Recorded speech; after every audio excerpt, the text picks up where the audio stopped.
दरम्यान पाहूयात पुढची एक महत्त्वाची बातमी। लक्ष्मण हाके यांनी देखील एक महत्त्वाचं वक्तव्य केलेलं आहे। लक्ष्मण हाकेंना प्रसाद लाड यांनी टू द पॉइंट उत्तर दिलं। लक्ष्मण हाकेंना आम्ही ओळखत नाही, मराठ्यांची बाजू घेतली तर वाईट का वाटलं? प्रसाद लाड यांनी टू द पॉइंट सवाल केलाय। मराठा समाजाची बाजू घेतली तर लक्ष्मण हाके यांना वाईट का वाटतंय, असा सवाल प्रसाद लाड यांनी उपस्थित केलाय।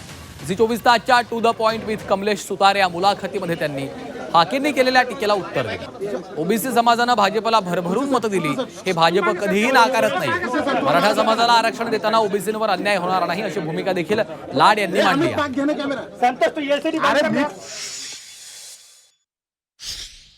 अरे पहिला राजीनामा तू दे, तुला जातीचं काम करायचंय ना, तुला ओबीसीच्या अनाथ माती कालवायची ना, ओबीसीच्या दारात तुमचा पक्ष मत मागायला जाईल का? त्यामुळे पहिला राजीनामा दे, मग जातीची काय काशी करायची ती कर।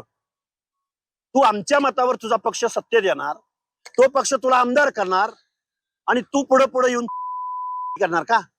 त्यामुळे आम्ही आमची भाषा अजून आम्ही संयमात बोलतो, अजून आम्ही लोकशाहीमध्ये जी भाषा अपेक्षित आहे त्या भाषेत बोलतोय। आम्ही आमच्या अवकातीवर आलो ना तर या लाडला आणि या जरांगीला पळता भुई थोडी होईल। ओबीसीच्या अन्नात माती घालवायचं काम करायचं त्यांचं म्हणणं, त्यांची भाषा आक्षेपार्ह आहे, ती सोडून द्या। पण ते बघा असं आहे, मी लक्ष्मण हाकेला ओळखत नाही आणि ना तो कुठला लोकप्रतिनिधी आहे। तो म्हणतो मी प्रसाद लाडला ओळखत नाही। आता प्रसाद लाडला का महाराष्ट्र नाही देश ओळखतो? पहिली तर ही गोष्ट आहे। मी काल देखील आवाहन केलं त्यांना, त्यांच्या मनात गैरसमज असेल तर मी दूर करेन। मी तुम्हाला काय म्हटलं, मी आता एका वेगळ्या भूमिकेत आहे, मला त्यांच्याशी वैर नाही।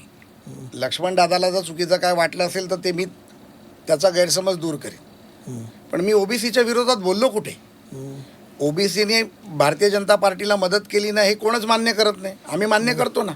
आज महाराष्ट्रामध्ये जे सरकार आलं, ओबीसी एससी एसटी एनटी आदिवासी मराठा ह्या समाजाने भरभरून मतं दिली, म्हणून भारतीय जनता पार्टी शिवसेना महायुतीचं सरकार आलं। विरोधी पक्षाला विरोधी पक्षनेता बनवता येणार नाही अशी परिस्थिती निर्माण झाली। त्याच्यामुळे आम्ही ते डिनाय करतच नाही। मी जर एखाद्या गोष्टीमध्ये मराठा समाजाची बाजू घेतली तर लक्ष्मण हाकेजींना त्याच्यामध्ये वाईट वाटण्याचं कारण नाही।